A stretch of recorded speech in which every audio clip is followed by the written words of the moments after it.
And it came to pass that in the morning watch, Yahuwah looked into the host of the Egyptians through the pillar of fire and of the cloud, and troubled the host of the Egyptians, and took off their chariot wheels, and they drave, that is to say, drove them heavily. So the Egyptians said, let us flee from the face of Israel, for Yahuwah fighteth for them against the Egyptians.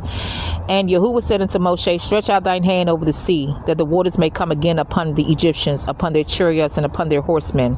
And Moshe stretched forth his hand over the sea, and the sea returned to his strength when the morning appeared, and the Egyptians fled against it, and Yahuwah overthrew the Egyptians in the midst of the sea.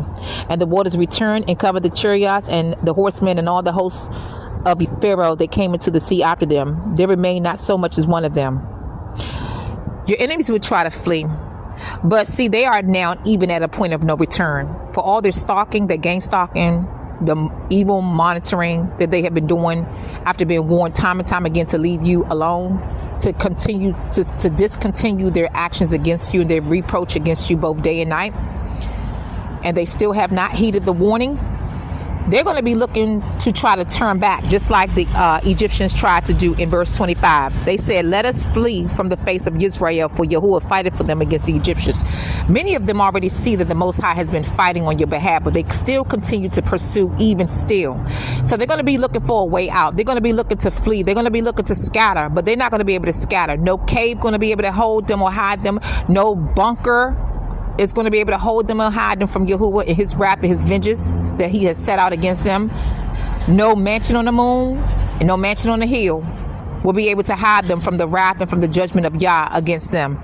Not later, for many of them, they will see and feel the fury and the wrath and judgment of Yahuwah in these days, in this moment, even in this very hour, in the mighty name of Yahushua Mashiach, because they failed to dismiss their coming after you. They didn't want to stop. They kept on, and they end up riding that pride, that prideful spirit out upon. They basically, how can I say this with clear understanding? They went about their prideful acts, wearing it about as a chain and necklace around their necks.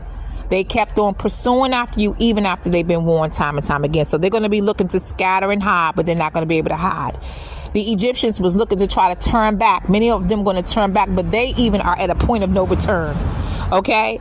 How much more us? But they, even our enemies, are at a point they're not going to be able to turn back, because they had that space and even time and grace to leave you alone, to leave well enough alone, and they still pursued or try to pursue you even afterwards, by even trying to monitor what you are doing, by trying to come or locate you, by trying to inquire about your whereabouts, okay, and so forth and so on.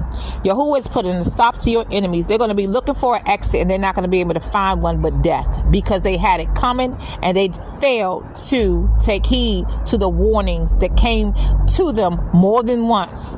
Time is up for your enemies. They will be cut off, and not a bunker, not a billion, not anything will hide them from the wrath of Yahuwah. They don't have a short time left. It's at any moment now. To Yahuwah be the glory, for vengeance belongs to him, Yahuwah, and he does repay very well. To Yah be the glory on this beautiful day, and this happens to also be the 23rd day of this 11th month, 2024. Glory be to Yah.